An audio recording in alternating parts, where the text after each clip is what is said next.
Hi everyone, welcome back. So let's look at the deployment models available quickly on cloud.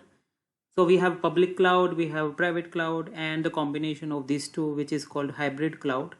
The public cloud is nothing but where all the resources, etc., the computation services, resources, etc., can be shared among other enterprises. So that is public cloud. Of course it is not that much secure.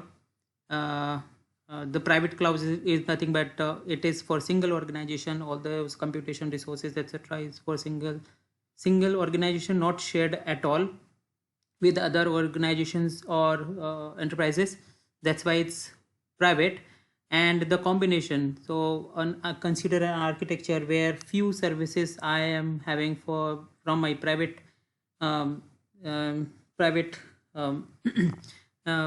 infrastructure, but few of the services are from public cloud, and that is how I'm saying it is hybrid model. Sometimes what happens, I also use the on-premise solution. Few services are coming from my on-premise infrastructure, and few services are coming from public cloud, and that is how I have architected my whole enterprise solution. It depends.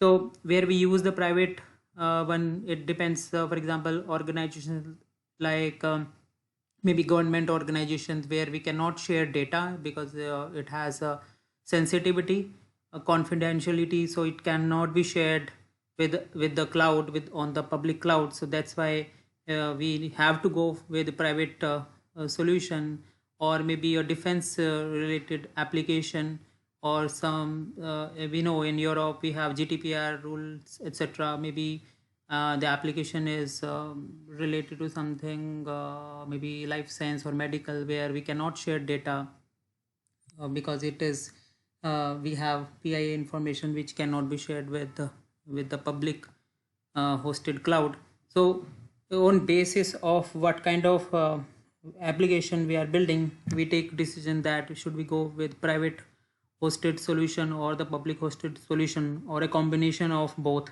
Few services from are hosted here, few services are hosted here, and then my application is built and working fine. Yeah, that's it in this video. Thank you so much for watching.